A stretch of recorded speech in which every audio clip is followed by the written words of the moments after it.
Hello बच्चों, आज की इस क्लास में हम पढ़ने वाले हैं rate of change of velocity, जिसको हम क्या बोलते हैं, एक्सीलरेशन। तो आज की क्लास एक्सीलरेशन के ऊपर होने वाली है। अभी ये दो पॉइंट्स आप अच्छे से देखो, इसके बाद हम एक्सीलरेशन की डेफिनेशन और जो एक्सीलरेशन के ऊपर क्वेश्चन दे रखे हैं उसको करेंगे। चलो वीडियो को स्टार्ट करते हैं। इसमें सबसे पहले क्या दे रखा है, during uniform motion.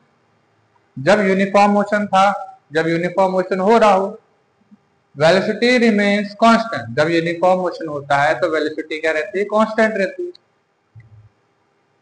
Rate of change of velocity is equal to zero. जब अगर वेलोसिटी ही कांस्टेंट है तो अगर वेलोसिटी का तो फिर वेलोसिटी का चेंज क्या आएगा, जीरो आएगा। अगर वेलोसिटी कांस्टेंट है मतलब 5 मीटर पर सेकंड, पहले 5 सेकंड में 5 मीटर पर सेकंड, फिर अगले 5 सेकंड में भी 5 मीटर पर सेकंड, फिर अगले 5 सेकंड में भी 5 मीटर पर सेकंड, तो हर बार वेलोसिटी सेम आ रही, तो उसका चेंज क्या आएगा, जीरो आएगा, नहीं आएगा। अरे यहां से 1 पॉइंट, 2 पॉइंट, 3 पॉइंट ऐसे हमने देखा। ये क्या है, 0 सेकेंड, 5 सेकेंड, 10 सेकेंड। पहले 5 सेकंड में भी उसकी वेलोसिटी क्या थी, 5 मीटर पर सेकंड। फिर 10 सेकंड में भी कितनी हो गई, 5 मीटर पर सेकंड। वेलोसिटी क्या है हमारी, सेम। Velocity remains constant. ये एक यूनिफॉर्म मोशन हो गया। ये पहले के 5 सेकंड में भी 5 मीटर पर सेकंड है, दूसरे 5 सेकंड में भी 5 मीटर पर सेकंड। इसका मतलब वेलोसिटी सेम आ रही है। इन दोनों का चेंज देखो तो हमको क्या देखना है, चेंज। चेंज कैसे आता है, जब माइनस करोगे, जब 5 को 5 में से घटाओगे तो क्या आएगा, जीरो। क्या आएगा, जीरो। इसका मतलब जो रेट होगा, रेट से क्या मतलब हुआ, जितने टाइम के लिए हमने देखा उसको, 10 सेकंड तक के लिए देखा तो 10 से डिवाइड करोगे। रेट मतलब वो टाइम है ना, कितने टाइम तक के लिए देखा। Change of velocity is equal to zero. इनका चेंज कितना आया, जीरो। यूनिफॉर्म मोशन में वेलोसिटी कांस्टेंट होती है, वेलोसिटी कांस्टेंट होती है तो उनका चेंज कितना आया, जीरो आया। हाँ जी हाँ, चेंज जीरो आया। चेंज जीरो आया, इसका मतलब एक्सीलरेशन भी कितना होगा उसका, जीरो। तो इसका मतलब जब तक हम यूनिफॉर्म मोशन में थे हमें एक्सीलरेशन की जरूरत नहीं पड़ी, एक्सीलरेशन जीरो था, एक्सीलरेशन को जानते नहीं था कोई। लेकिन जैसे ही नॉन यूनिफॉर्म मोशन होने लगा तब क्या भाई साहब आ गए, तब एक्सीलरेशन आ गया। तब एक फिजिकल क्वांटिटी हमको इंट्रोड्यूस करनी पड़ी जिसका नाम है एक्सीलरेशन। ऐसा क्या हुआ भाई नॉन यूनिफॉर्म मोशन में, देखते हैं। During non uniform motion velocity very with time. Velocity क्या होती है, टाइम के साथ वेरी करती है, अलग अलग। जैसे ये मैंने बनाया है, इसको अगर इसके लिए बनाया जाए, 0 सेकेंड, 5 सेकेंड और 10 सेकेंड। मान लिया कि पहले 5 सेकेंड के लिए उसकी वेलोसिटी थी 8 मीटर पर सेकेंड, और अगले 10 सेकेंड के लिए थी उसकी 10 मीटर पर सेकेंड। यहाँ पे 5 सेकेंड के लिए तो 8 मीटर पर सेकेंड थी, अगले 5 सेकेंड के लिए कितनी होगी, 10। सेम नहीं रही है ना, थोड़ा क्या आ गया, अंतर आ गया, यानी नॉन यूनिफॉर्म मोशन। और नॉन यूनिफॉर्म मोशन में velocity varies with time. Velocity very करती है, सेम नहीं रहती। इसमें तो सेम सेम चलती रहती है, आगे को 5 5 5, लेकिन इसमें क्या हो गया, अलग आ गई। यहाँ पे 8, यहाँ पे 10, आगे क्या पता कुछ और होती, यानी डिफरेंट होती। और जब जब वेलोसिटी डिफरेंट होती है इसका मतलब वो वेरी कर रही है। इसी में इसीलिए rate of change of velocity is not equal to zero. तो इसका चेंज का जीरो आएगा। इसको माइनस करा था 5 को 5 में से, तब तो जीरो आया, लेकिन इसको माइनस करोगे तो जीरो थोड़ी ना आएगा। इसका मतलब एक्सीलरेशन कुछ आएगा। अब एक्सीलरेशन जीरो नहीं होगा। तो जब तक हम यूनिफॉर्म मोशन में थे तब तक एक्सीलरेशन की जरूरत नहीं थी, एक्सीलरेशन जीरो था। लेकिन जब जब नॉन यूनिफॉर्म मोशन होने लगा तब क्या हो गया, एक्सीलरेशन वहां पे बनने लगा और हमें एक्सीलरेशन पढ़ना पड़ेगा। अब हम एक्सीलरेशन की डेफिनेशन को देखते हैं। ये अब इसकी डेफिनेशन को देखते हैं। जो पहले मैंने हेडिंग डाल रखी थी, rate of change of velocity, इसी का मतलब क्या था कि वो एक्सीलरेशन है। चेंज ऑफ वेलोसिटी, जब जब वेलोसिटी चेंज होगी तब तब क्या होगा, एक्सीलरेशन होगा, एक्सेलरेशन आएगा। अब इसकी डेफिनेशन क्या लिखोगे आप? The change in the velocity, velocity में चेंज। आपको ये बात दिमाग में सलाह लेनी है, याद रखनी है कि एक्सेलरेशन आएगा ही कब? जब वेलोसिटी चेंज होगी। The change in the velocity of an object per unit time, velocity का चेंज पर यूनिट टाइम, उसी को क्या बोलेंगे? एक्सेलरेशन बोलेंगे। और या फिर दूसरी definition, the rate of change of velocity is known as acceleration, जो ऊपर दे रखा है। रेट, रेट मतलब जब जब ये रेट दिख जाए ना, समझ लेना टाइम का लेना देना है।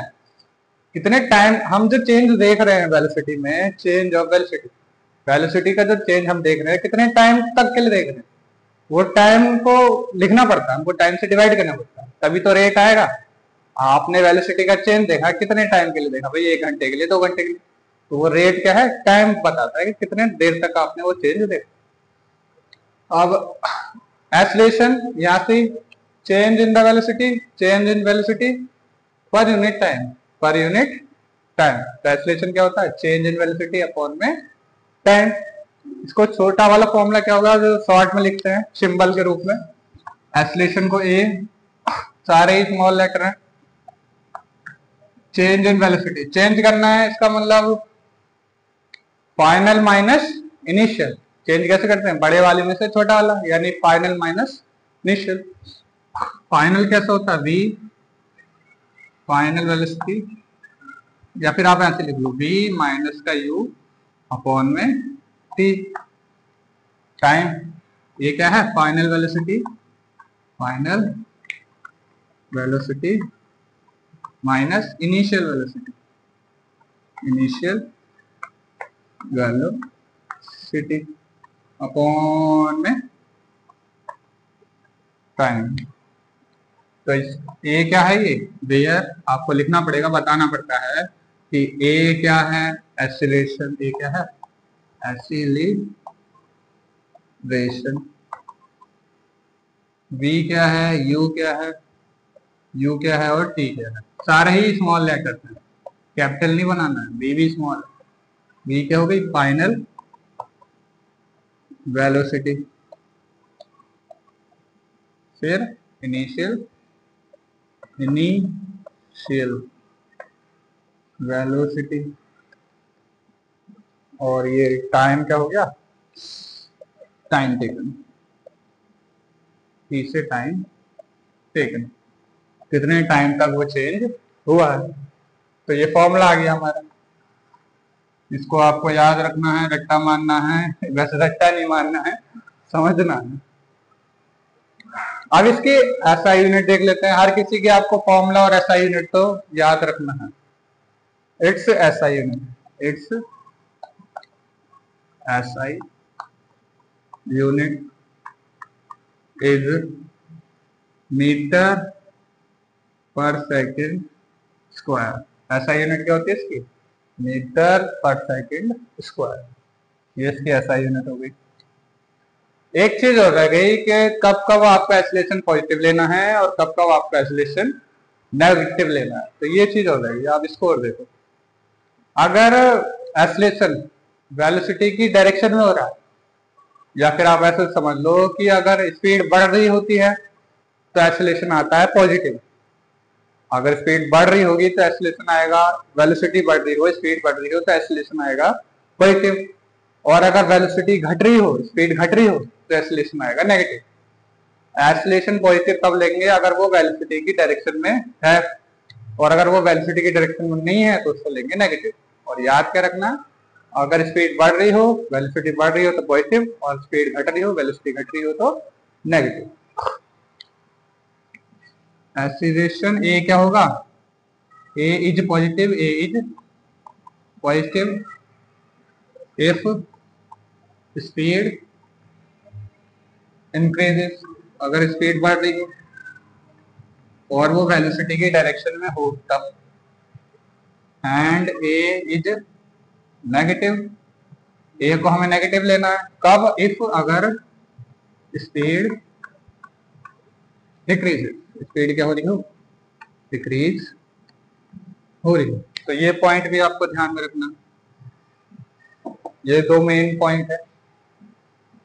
ये पूरा हमारे एसलेशन के सारे टॉपिक हो गए हैं। आपको ये मेन चीज है, एसलेशन आना चाहिए, क्योंकि आगे के जितने भी क्वेश्चन हैं वो एसलेशन के बेस पर ही है। तो एसलेशन मेन है, आपका एसलेशन अच्छे से आना चाहिए। अब इसकी जो क्वेश्चन दे रखे हैं टेक्स्ट क्वेश्चन, उसको समझते हैं। उसी इंटेक्स क्वेश्चन में यूनिफॉर्म एसलेशन और नॉन यूनिफॉर्म एसलेशन भी दे रखा है, तो उसको इंटेक्स क्वेश्चन में ही समझाता हूँ। ठीक।